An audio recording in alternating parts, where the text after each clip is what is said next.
हाँ, hello students, ये हमारा रिफ्रैक्शन का 5th लेक्चर है। इसमें हम रिफ्रैक्शन थ्रू कर्व्ड सरफेस की स्टडी कर रहे थे, जो 4th में उसी को कंटिन्यू करेंगे और कुछ न्यूमेरिकल उसके रिलेटेड डिस्कस करेंगे। ओके, तो आप हेडिंग डालें refraction from denser to rare medium.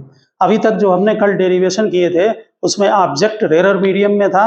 अब जो हम ऑब्जेक्ट लेंगे वो हम डेंसर मीडियम में ऑब्जेक्ट लेंगे। ये हमारा जो सरफेस है वो कॉन्वेक्स स्फेरिकल सरफेस है। आप ऊपर हेडिंग डाला होगा refraction from denser to rare medium, उसमें नीचे हेडिंग डालें at a convex spherical surface, नीचे लिख दें ब्रैकेट में at a convex spherical refracting surface. और ध्यान रखना कि जिस तरफ रेयर मीडियम होता है उधर का सरफेस बोला जाएगा। ये कॉन्वेक्स स्फेरिकल रिफ्रैक्टिंग सरफेस है, मीडियम का ध्यान रखना। ये हमारा वही पॉइंट पोल हो गया और ये एक्स वाई कोई सरफेस ले लिया है।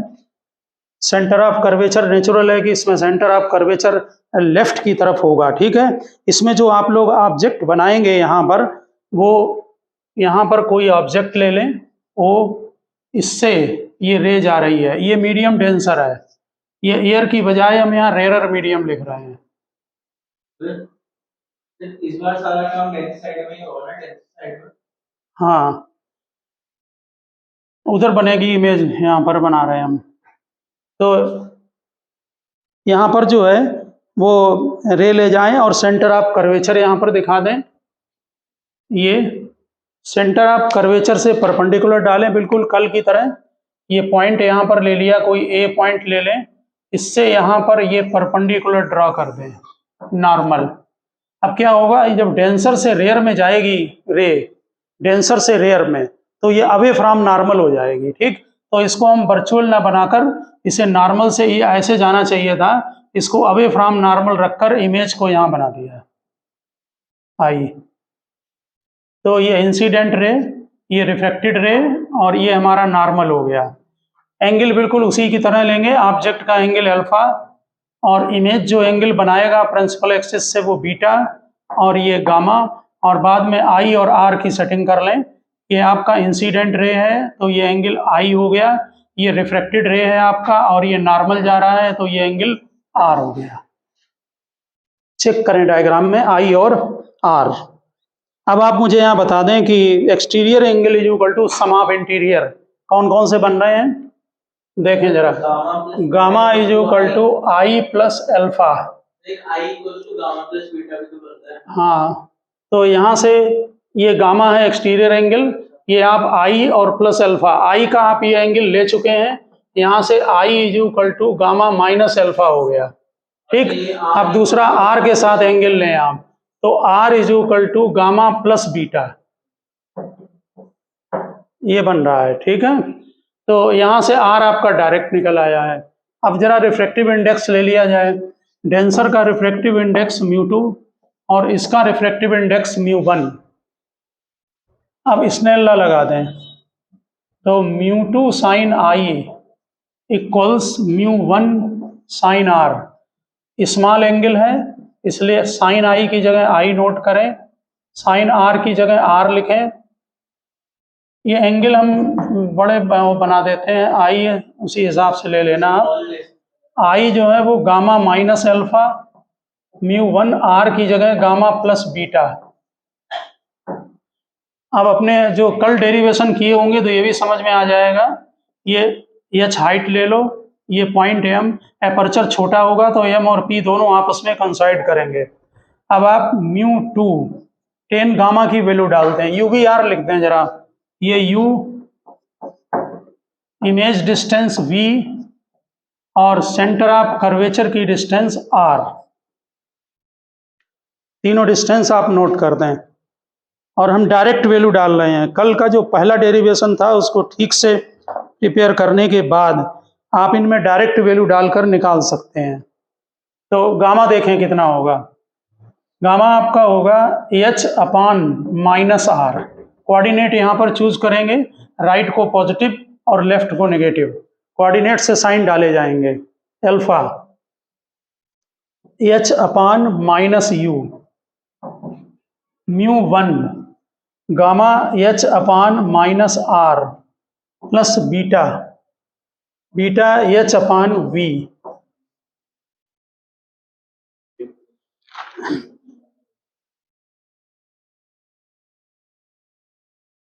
ठीक, अभिनय आप म्यू2 और म्यू1 को एक तरफ ले जाकर एच को कैंसिल कर दें, minus mu two by R plus mu two upon U minus mu one by R plus mu one by V. UV को एक साइड ले आए,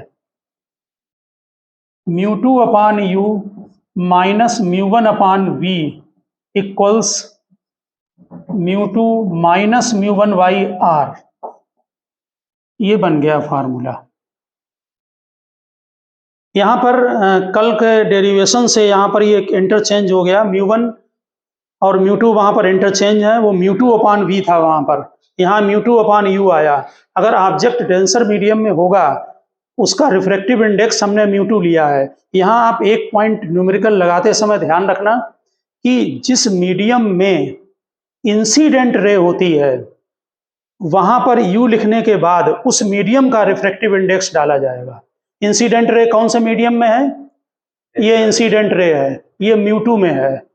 ठीक, तो U2 के ऊपर म्यू2 लिखें, यानी उसका रिफ्रैक्टिव इंडेक्स लिखें यू के ऊपर जिसमें इंसिडेंट रे हो, ऑब्जेक्ट नहीं, ध्यान रखना। ऑब्जेक्ट जरूरी नहीं, ऑब्जेक्ट वर्चुअल भी होते हैं कभी कभी। ठीक, यहाँ ऑब्जेक्ट भी है, ठीक है, और ऑब्जेक्ट किसमें है? म्यू2 में है। लेकिन हम ऑब्जेक्ट की पोजीशन नहीं देखते हैं, हम ये देखेंगे कि इंसिडेंट रे, ये जा रही है इंसिडेंट रे, ये किस मीडियम में है? ये म्यू2 में है, तो यू के ऊपर म्यू2 डालें और बाकी दूसरा रिफ्रैक्टिव इंडेक्स वी के ऊपर। आगे नोट करें पॉइंट्स। ये हटाएं हम डेरिवेशन। डायग्राम बना लिया आपने? Yes sir.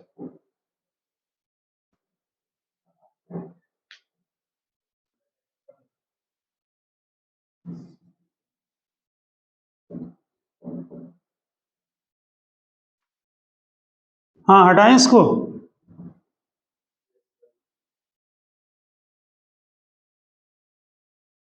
अब आप नीचे पॉइंट्स लिखना शुरू करें इसी से रिलेटेड।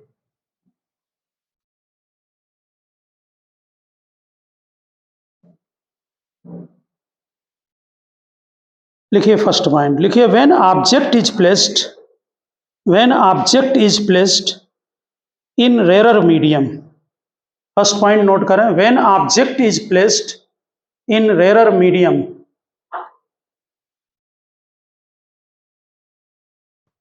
ब्रैकेट में लिखा है mu one. When object is placed in rarer medium, bracket में mu one, and image is formed in denser medium, then we use, हाँ, डेंसर मीडियम के ब्रैकेट में म्यू2 लिख दें। तो फार्मूला हमने कल ड्राइव किया था, mu two upon we minus mu one upon you equals mu two minus mu one by R. यहाँ पर जब रेयर से डेंसर में, मान लीजिए ये रेयर मीडियम है, ये डेंसर है, और इससे ये म्यू1 है और ये म्यू2 है, तो यहाँ पर जब हम म्यू लिखते हैं जनरल में, तो हमने आपको बता रखा है कि म्यू डेंसर का होता है हमेशा विद रिस्पेक्ट टू रेयर। इसका मतलब है ये म्यू2 अपान म्यू1 को हम डायरेक्ट म्यू लिख सकते हैं। तो अक्सर क्या करते हैं, इसी म्यू2 अपान म्यू1 को हम म्यू लिख सकते हैं, और म्यू का मीनिंग है कि डेंसर का with respect to rare medium. इसलिए इस इक्वेशन में अगर हम म्यू1 को डिवाइड कर दें, तो ये mu two upon mu one V minus 1 upon you equals mu two upon mu one minus 1 divided by R आ गया। हमने इस इक्वेशन में म्यू1 को डिवाइड कर दिया। अब म्यू2 अपान म्यू1 की जगह हम म्यू लिख सकते हैं उसके प्लेस पर। तो क्या फार्मूला बन गया? Mu upon we minus 1 upon you equals mu minus 1 by are. ये फार्मूला भी यूज कर सकते हैं आप अगर ऑब्जेक्ट जो है वो आपका रेयर मीडियम में है और इमेज डेंसर मीडियम में है।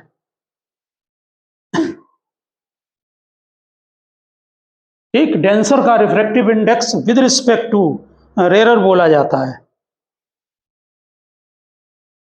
यानी कि मीडियम का अगर म्यू दिया हुआ है, डेंसर का विद रिस्पेक्ट टू रेयर, तो डायरेक्ट फार्मूला आप यूज कर सकते हैं। नेक्स्ट पॉइंट नोट करें,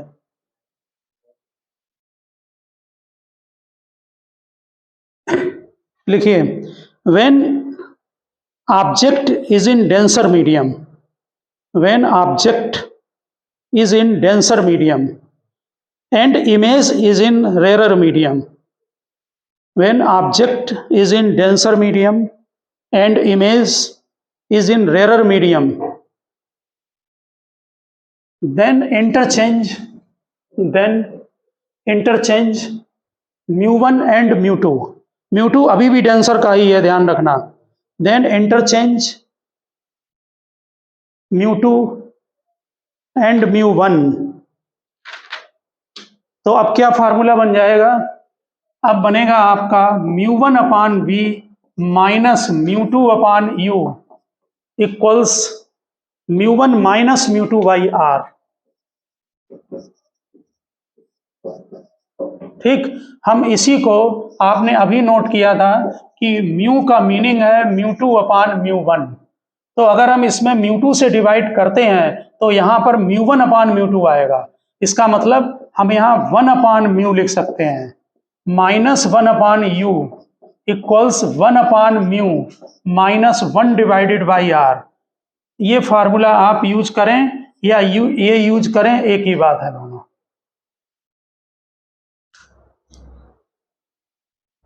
आप यहाँ पर mu1 से डिवाइड करके भी यहाँ पर नोट कर सकते हैं म्यू को।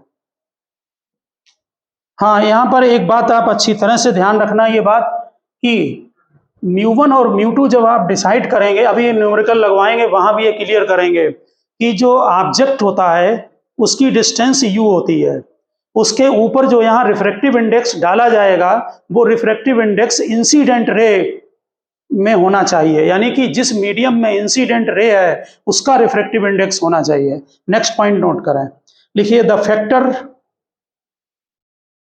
Factor mu2 minus mu1 by r, the factor mu2 minus mu1 by r upon are.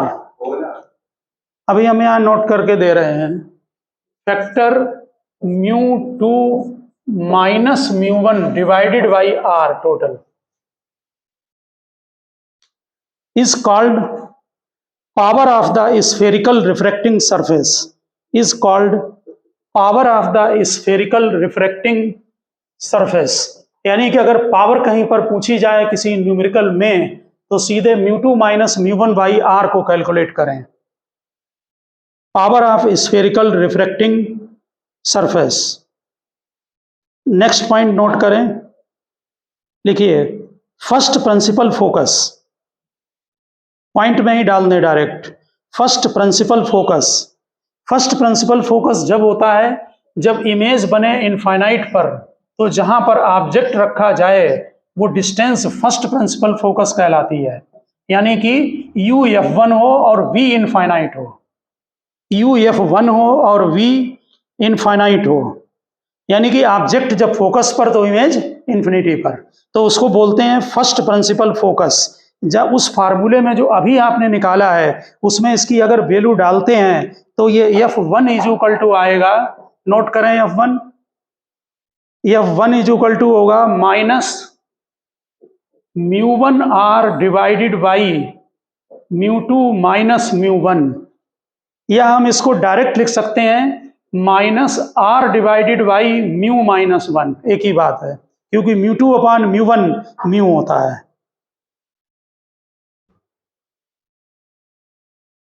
यानी v को इनफाइनाइट लिखें, u को f1 लिखें, इसको हम फर्स्ट प्रिंसिपल फोकस बोलते हैं इस जो कर्व्ड सरफेस हैं उनके लिए। ठीक इसी तरह से उसी पॉइंट में नोट करें second principal focus. Second principal focus में u इनफाइनाइट पर है ऑब्जेक्ट तो V जो बन रहा है वो F2 पर, इसको सेकंड प्रिंसिपल फोकस बोलते हैं। आपने फार्मूले में U को इनफाइनाइट डाल दें और V को F2 डाल दें, तो यहाँ जो फार्मूला आपका F2 बन रहा है वो μ2r divided by μ2 minus μ1, μ2r divided by μ2 minus μ1। इसे आप μ1 से डिवाइड कर दें तो μr डिवाइडेड बाई μ माइनस 1 बन जाएगा। अभी आप फार्मूला ये नोट कर चुके हैं कि μ इज इक्वल टू μ2 अपान μ1 होता है, तो μ1 से डिवाइड कर दें आप। ये जो दो फार्मूले आपने जो अभी नोट किए हैं उनसे F1 और F2 जरा ध्यान दें, उसी पॉइंट में नीचे 3 यहाँ पर रिजल्ट बनते हैं, उनको आप नोट करें नीचे। एक तो आ रहा है कि F1 upon F2 is equal to F1 upon F2 is equal to minus μ1 upon μ2, F1 upon F2 is equal to minus μ1 upon μ2, या F2 is equal to minus μF1, F2 is equal to minus μF1। हमने अभी F1 और F2 निकाले हैं, उन दोनों को divide कर दें तो ये आ जाएगा। μ2 अपान μ1 μ होता है, ठीक, इसलिए आप F2 जब निकालेंगे तो ये μ से मल्टीप्लाई करके माइनस μF1 आ जाएगा। ठीक, जो दो फार्मूले निकाले हैं उन्हीं से ये रिजल्ट है। और थर्ड रिजल्ट आता है F1 अपान U, थर्ड लिखें F1 upon U plus F2 upon V is equal to 1।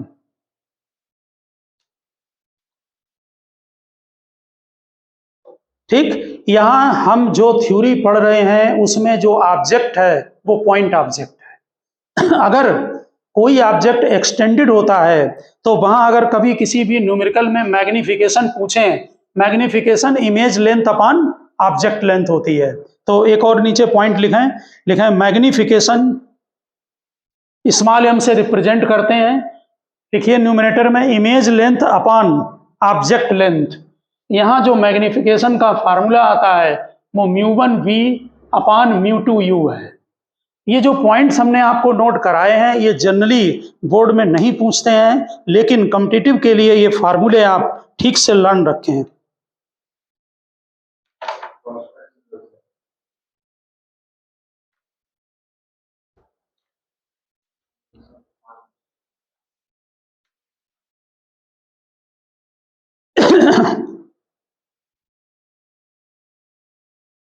हाँ, अब आप इसमें नीचे क्वेश्चन नोट करें। लिखिए फर्स्ट क्वेश्चन,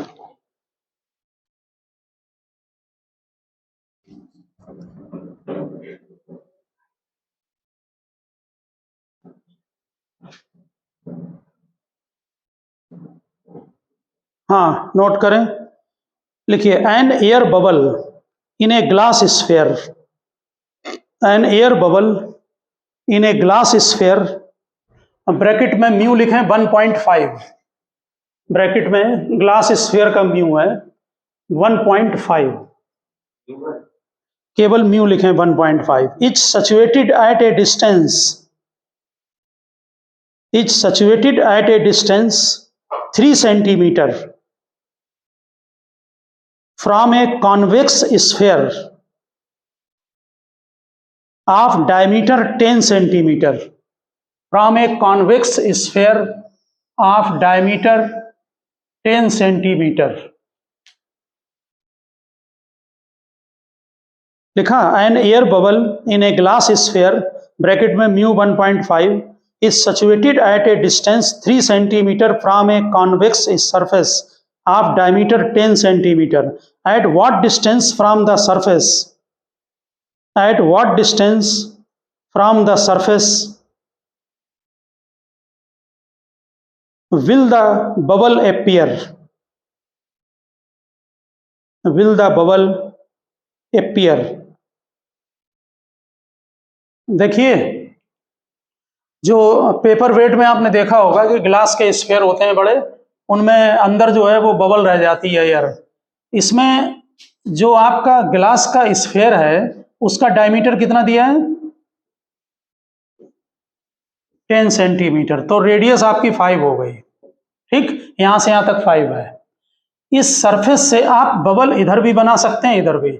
हमने यहां पर बबल बनाया है। इस सरफेस से 3 सेंटीमीटर पर ये एयर बबल है और आप यहां से इसको देख रहे हैं इस साइड से, ठीक। तो इस सरफेस से देखने पर ये कॉन्वेक्स सरफेस है, ये यू का काम करेगा, आर इसका ये होगा, कर्वेचर का 5 सेंटीमीटर होगा, ठीक। ये ऑब्जेक्ट अब है और किस मीडियम में है? डेंसर में। इसलिए इसमें जो फार्मूला यूज करेंगे जिसमें ऑब्जेक्ट डेंसर में होता है वो वाला। म्यू2 कितना है? म्यू2 गिवन है 1.5, म्यू1 बाहर एयर है उसका 1 लेंगे, ठीक। इसके बाद जो u है, u देखकर बताएं डायग्राम में कितना है? u -3 सेंटीमीटर, ठीक। सरफेस से -3 सेंटीमीटर। r कितना लें? -5 सेंटीमीटर, क्योंकि लेफ्ट साइड में है इसलिए कोऑर्डिनेट अटैच करें, नेगेटिव आएगा। डायग्राम चेक करते जाएं। और v पूछा है, ठीक। फार्मूला यूज करेंगे mu one upon V, mu one upon we minus mu two upon U is equal to mu two minus mu one minus mu two by are. ये फार्मूला आप चेक कर लें, ये वो है जिसमें डेंसर में ऑब्जेक्ट होता है। ये ऑब्जेक्ट का काम करेगा एयर बबल, और इसको हम इस साइड से देख रहे हैं, ठीक। आप ये भी कर सकते हैं कि एयर बबल को किसी न्यूमेरिकल में ध्यान रखना, हो सकता है कि एग्जाम में आप कंफ्यूज हो जाएं, रखा इधर से इस साइड को देख रहे हो, तो कोई बात नहीं है, ऑब्जेक्ट ये ले लेना, आंसर एक ही आएगा। एयर बबल यहां रख लें तब भी वो आंसर एक ही रहेगा, उसी हिसाब से वो आंसर जो है वो सेट हो जाएगा। म्यू1 कितना है? 1। v आपको कैलकुलेट करना है, म्यू2 आपका 1.5 है और u आपका -3 है। ये 1 माइनस 1.5 डिवाइडेड बाई r -5 है। यहाँ फार्मूला लिखते समय ध्यान रखना, जैसे ये म्यू1 लिखा है, ये म्यू2 लिखा है, तो सीधे यहाँ म्यू1 माइनस म्यू2 डायरेक्ट माइनस कर दें, ठीक है। म्यू2 अपान यू भी यूज कर सकते हैं। यहां पर v जो है वो -2.5 आ रहा है, यहां पर v नोट करें -2.5 सेंटीमीटर। तो यहां पर देख लें आप जरा, इस डायग्राम में जरा देखें, देखिए हम इसको बनाते हैं डायग्राम को जरा। -2.5 सेंटीमीटर आया, देखिए यहां पर ये ओरिजिन होता है। कोऑर्डिनेट का ये रूल है कि ओरिजिन के इस तरफ की डिस्टेंस पॉजिटिव ली जाती है और इधर की डिस्टेंस निगेटिव ली जाती है, और सेंटर ऑफ इसका ये है, कर्वेचर ये है, इसका रेडियस ऑफ कर्वेचर यहाँ ओरिजिन अटैच होगा, तो रेडियस ऑफ कर्वेचर इस तरफ है इसलिए नेगेटिव होगा। ये लेफ्ट में है, दोनों चीजें। अगर यू नेगेटिव है तो आर भी नेगेटिव हुआ फिर, क्योंकि दोनों से एक ही साइड को है, ठीक है ना। v आपका जो है वो भी नेगेटिव आ रहा है, इसका मतलब है कि इमेज इसी साइड को बन रही है। समझ में आई बात? यहां पर देखें जरा डायग्राम में मेरी तरफ, इसको बनाना जरूरी नहीं है, आप बनाना चाहे बना लें। जैसे ये रे जा रही है, देखिए जरा, ये इंसिडेंट रे गई और इस पॉइंट पर ये स्ट्राइक किया यहाँ पर, ठीक। यहां से क्या करते हैं, इमेज बनाने के लिए एग्जाम में आप इससे वेरीफाई कर सकते हैं, सेंटर आप कर्वेचर से इससे परपेंडिकुलर डालें, ये, ठीक। क्या होगा, ये रे अगर यहां पर ये मीडियम एयर नहीं होता तो ये रे ऐसे सीधी जाती, ठीक है ना। अब डेंसर से रेयर में है तो क्या होगा, अब ये फ्रॉम नॉर्मल, तो ये नॉर्मल की लाइन ये है, इससे और ये एंगल बड़ा हो जाएगा, इसका मतलब ये सीधे ना जाके ऐसे जाएगी, ये देखिए एंगल बड़ा हो गया। समझ में आ गई बात? अब इसको जब पीछे बढ़ाएंगे तो देखिए कहाँ कट हो रहा है, ये इमेज बन रही है। समझ में आ गई बात? इसीलिए आई की वैल्यू निगेटिव में आ रही है और 3 से कम आ रही है, -2.5 आ रही है, इसका मतलब इधर को बनेगी इमेज। ये डायग्राम आप बना दें वहां पर, ठीक है ना। और डायग्राम बड़ा बनाना जिससे वहां क्लियर रहे डायग्राम में। ये हमने क्वेश्चन के अकॉर्डिंग टू ये बना दिया, एग्जाम में ये जरूरी नहीं है कि आप डायग्राम को कंप्लीट करें।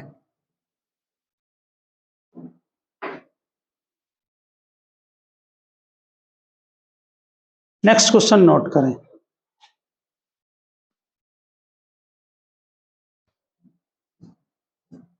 ऑप्टिक्स में अगर आप डायग्राम कंप्लीट करते हैं तो इमेज का और जो व्यू बन रहा है उसकी पोजीशन क्लियर हो जाती है बहुत अच्छी। हाँ, नेक्स्ट पॉइंट नोट करें। क्वेश्चन लिखिए, light from A point source, light from A point source in air falls on a spherical glass. Light from a point source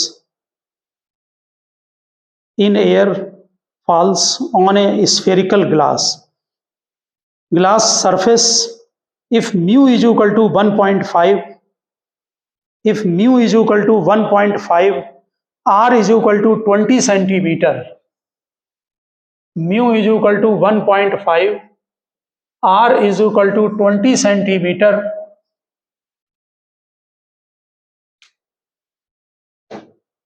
the distance of light from the glass surface, the distance of light source लिखना, the distance of light source from glass surface is 100 centimeter. The distance of light source from glass surface is 100 centimeter. At what position will the image be formed? At what position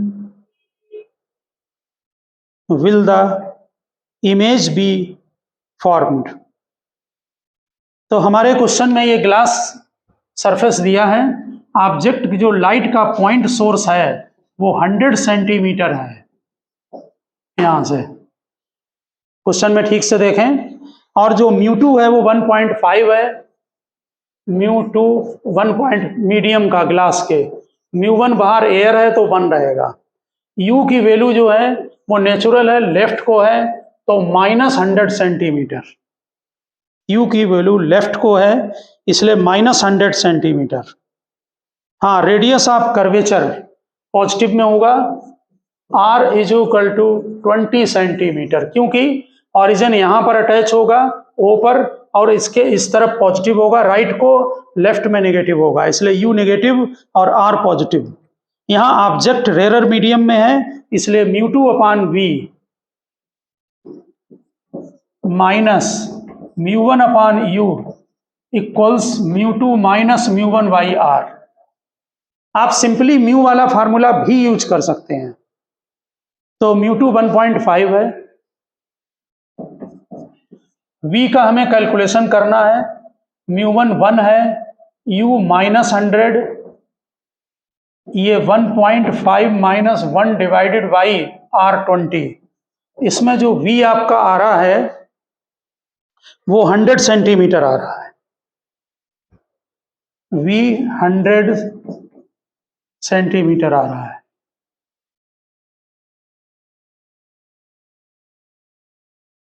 देखिए, जब आपके यहाँ ये sphere के question आते हैं तो वहां पर आप क्वेश्चन में ये बात देख लेना कि वो फाइनल इमेज दोनों सरफेस से पूछ रहा है या केवल सिंगल सरफेस से, ठीक है ना। यहाँ पर इन्होंने वैसे सिंगल सरफेस से पूछी है, लेकिन आप एक बात यहाँ पर समझ लें अच्छी तरह से। देखिए, ये रे ऐसे जा रही है, इंसिडेंट रे, ये क्वेश्चन का पार्ट नहीं है, इसको हम समझाना चाह रहे हैं इमेज कहाँ पर बन रही है। ठीक, ये ऑब्जेक्ट 100 पर था, इमेज भी 100 पर आ रही है यहाँ पर। ठीक, जरा देखें क्वेश्चन में ये कितना है, यहां से यहां तक ये 40 है टोटल। ठीक, इसकी जो इमेज यहां पर बनेगी, ये डेंसर में अगर ये सरफेस नहीं होता, यहां समझने की कोशिश करें तो वर्चुअल समझ में आएगा क्या है। अगर ये वाला सरफेस नहीं होता तो जो इमेज यहां पर बनती वो यहां फर्स्ट सरफेस से 100 पर बन रही है, ओ से। ये पॉइंट ओ डैश है, जरा ठीक से समझ लें बात को। इसका मतलब इस वाले पॉइंट से जो इमेज आपकी बन रही है आई डैश, वो इमेज कितनी डिस्टेंस पर है, 100 में से 40 को माइनस कर दें, क्योंकि यहां से 100 होगी वहां तक। समझ में आ रही बात? यानी ये जो डिस्टेंस आपने कैलकुलेट की है ये ओ आई डैश होगी। और हम, लेकिन जो ये वाला सरफेस है, इस सरफेस के लिए ये ऑब्जेक्ट का काम करता है, इसी को वर्चुअल ऑब्जेक्ट बोला जाता है। समझ में आ रही बात? ये इंसिडेंट रे है, ध्यान दें जरा बात पर। ये है, अब इसके लिए अगर हम निकालना हो तो जो u है वो ये होगा, कितना होगा u? 100 में से 40 को माइनस करें 60 और पॉजिटिव होगा। और r जरा चेक करें, r इसका नेगेटिव हो जाएगा। हाँ, एक बात और याद रखना, जब हम फार्मूला नोट करेंगे तो आपने देखा होगा कि यहां ऑब्जेक्ट कहां पर है, जरा बताएं। यहां ऑब्जेक्ट कहां पर है, रेयर में है कि डेंसर में है? बस यही हम बात समझाना चाह रहे हैं, इसको ठीक से समझ लें। यहां ऑब्जेक्ट तो रेयर मीडियम में है, u ये डाला जाएगा, लेकिन रिफ्रैक्टिव इंडेक्स इसका डाला जाएगा 1.5। क्यों? क्योंकि इंसिडेंट रे कहां पर है? हमने बार बार बोला है कि जब u के ऊपर आप जो म्यू डालेंगे वो वाला डालें जिसमें इंसिडेंट रे हो। u कहां पर है वो म्यू नहीं डालें जिस जगह पर है। u तो यहां पर कहां है? रेयर मीडियम में। लेकिन हाँ, यहां पर μ2/u होगा। ठीक है ना, ये बात समझ में आ गई? ये u है, यहां ये u ये डाला जाएगा, लेकिन इंसिडेंट रे कहां है? इस सरफेस के लिए, इस सरफेस के लिए इंसिडेंट रे ये है, इसमें है μ2 में है। इसलिए जब u के ऊपर आप फार्मूला यहां पर नोट करेंगे तो μ2 अपान करेंगे और μ1/v is equal to μ2 minus μ1/r, ये वाला यूज करेंगे। हाँ, लेकिन ये बस हाँ डेंसर टू रेरर वाला करेंगे, समझ गए ना बात ये? क्योंकि इसमें ये कंफ्यूजन ना हो कि ऑब्जेक्ट रेरर में रखा है तो रेरर वाला। इस क्वेश्चन में जो अभी हम एक क्वेश्चन और लगाएंगे उसमें फाइनल निकाल रखा है, उसको हम डिस्कस करते हैं। इसमें इन्होंने फाइनल नहीं पूछा है, फर्स्ट सरफेस से पूछा था, तो आंसर केवल इतना होगा। आप समझ गए ना बात? हमने वर्चुअल को समझा दिया, इसलिए क्वेश्चन हाँ, ये ऑब्जेक्ट है, ये फर्स्ट पहला है, इधर से देखोगे पहले इसके लिए पूछा गया है तो नेचुरल है वो है। हाँ, अब आप नेक्स्ट क्वेश्चन नोट करें, उसमें हम कराते हैं इसी का वो, जिसमें दोनों सरफेस का यूज किया गया है। क्वेश्चन देख के करना पेपर में कि अगर दोनों सरफेस का हो तो दोनों लगाना। लिखिए, the refractive index of glass sphere, the refractive index of glass sphere of diameter 10 centimeter is 1.5 हाँ, diameter है 10 centimeter is 1.5। find the position of image of an object, find position of image of an object placed at infinity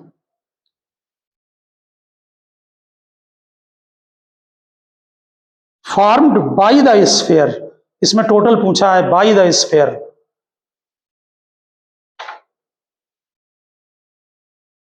देखिए, तो इसमें जो आपका sphere बन रहा है, ये हमने लिया स्फेयर। जरा बताएं ऑब्जेक्ट कहां पर है?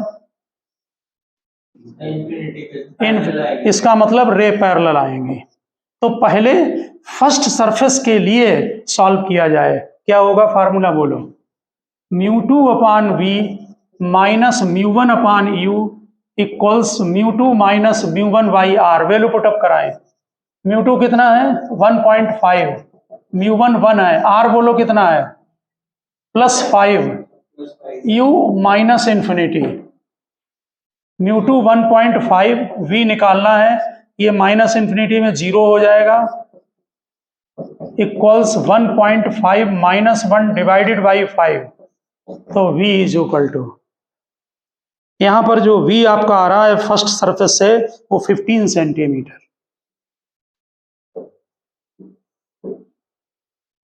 अब जरा यहां चेक करें, देखो 15 सेंटीमीटर फार्मूला लिखें, वैल्यू डालें और v लिख दें 15 सेंटीमीटर। यहां देखें, इसका मतलब ये है कि आप बना रहे हैं, ये पूरा यहां से यहां तक 10 सेंटीमीटर है। ठीक, इमेज कहां बन रही है? 15 पर। इसका मतलब जो इमेज आ रही है आपकी, ये सेंटर ऑफ कर्वेचर से परपेंडिकुलर डाला, ये सीधे जाना चाहिए था, ये नॉर्मल की तरफ बेंड हो गई है, देखिए जरा, ये इमेज बनी जाके आई डैश पर। ठीक, ये अब दूसरे सरफेस के लिए ये रिफ्रैक्टेड रे है, ये ऑब्जेक्ट का काम करेगा। 15 यहाँ टोटल है, इसका मतलब ये 5 सेंटीमीटर होगा। ठीक, यहां पर नीचे नोट कर दें, लिखिए image formed by, image I dash लिखो, image I dash formed by first surface, image I dash formed by first surface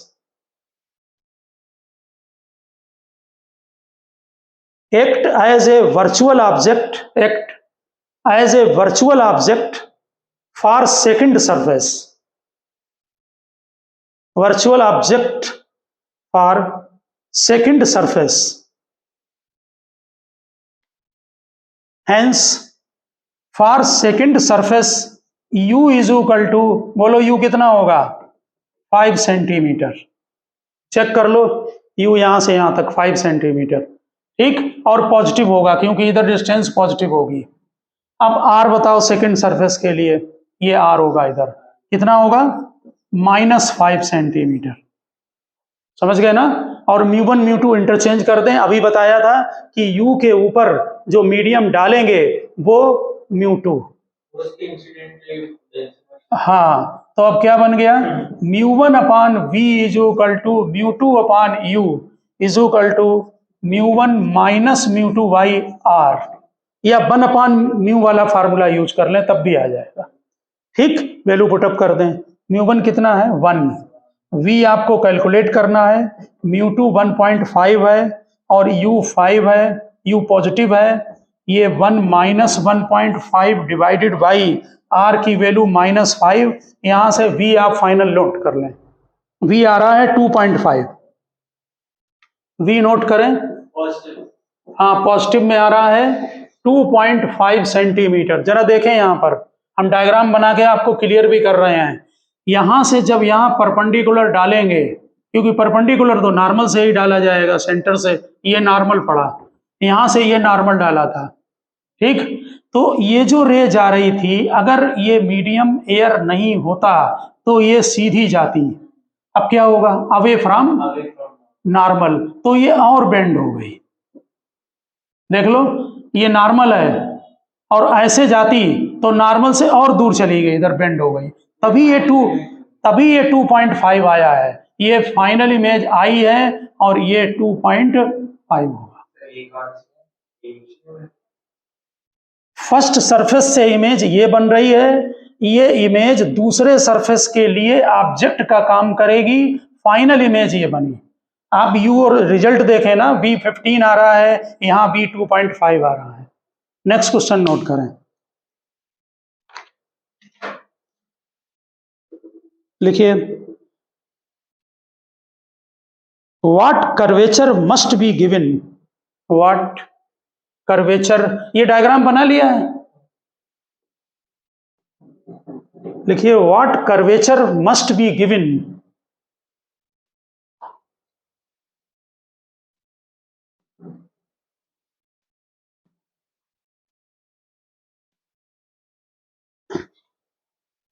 must be given to the bounding surface, what curvature must be given to the bounding surface of mu 1.5 for virtual image of an object, for virtual image of an object in the medium of mu is equal to 1 at 10 centimeter to be formed, 1 at 10 centimeter to be formed at a distance of 40 centimeter, to be formed at a distance of 40 centimeter. Calculate power of the surface, calculate power of the surface and also two principal focus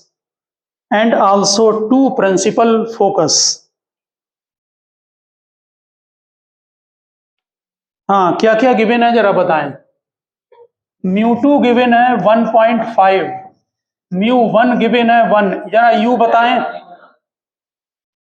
नहीं बनाना है, u बताएं क्या है, question पढ़ें और u बताएं। 10 -10 centimetre centimetre नहीं, v is equal to, जल्दी बोलो v कितना है, -40 या प्लस। वहां देखो जरा क्या लिखा क्वेश्चन में। What curvature must be given to the bounding surface of μ1.5 for virtual image. Virtual image का मतलब कि उसी मीडियम में बनेगी वापस, इसका मतलब v नेगेटिव है। ये खुद पढ़ के समझ में आना चाहिए क्वेश्चन से कि u नेगेटिव होगा और v नेगेटिव है, v -40 वर्चुअल बन रहा है उसी मीडियम में, ठीक। और r पहले निकाला जाए क्योंकि पावर के लिए r की जरूरत पड़ेगी। μ2 - μ1/r लगा दो। फार्मूला क्या था, जनरल फार्मूला है, ऑब्जेक्ट रेरर में है, μ2/v minus μ1/u is equal to μ2 - μ1/r। इसमें तो इनने सरफेस भी नहीं लिखा कौन सा है। चलिए यहां पर देखें तो वैल्यू यहां पुटअप कर दी जाए। कितना है μ2, 1.5, v -40 1/-10, 1.5 - 1 डिवाइडेड बाई r, इससे r कैलकुलेट कर लें तो हमारा जो r आ रहा है यहां पर वो 8 सेंटीमीटर आ रहा है, 8 सेंटीमीटर बन रहा है।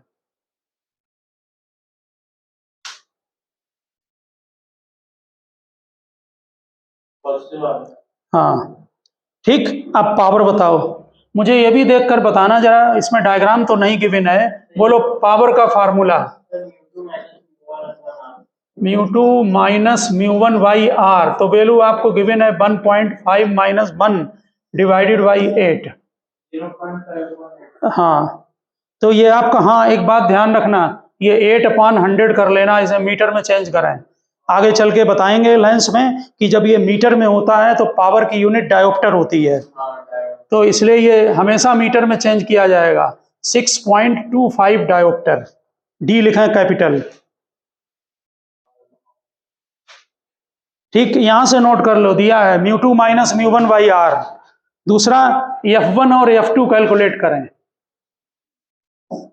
f1 जरा निकालें, f1 और f2। f1 का फार्मूला क्या था, -μ1/r डिवाइडेड बाई μ2 - μ1, -μ1/r μ2 - μ1, सभी वैल्यू आपको गिवन है, ठीक है। μ1 1 है, r 8 है, μ2 1.5 है, μ1 1 है, ये -16 सेंटीमीटर आ रहा है, -16 सेंटीमीटर।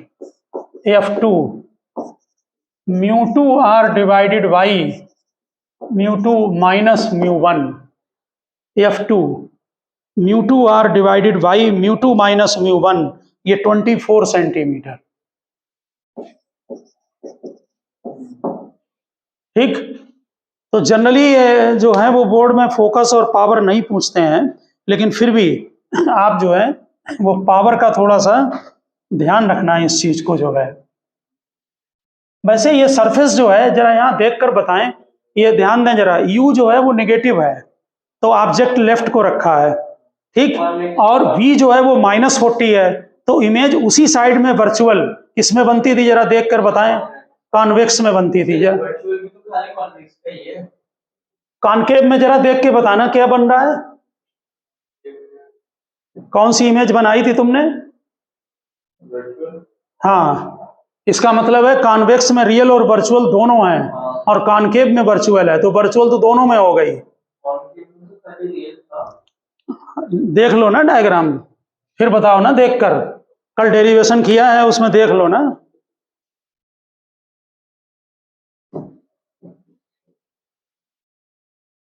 हाँ, इतनी जल्दी भूल गए।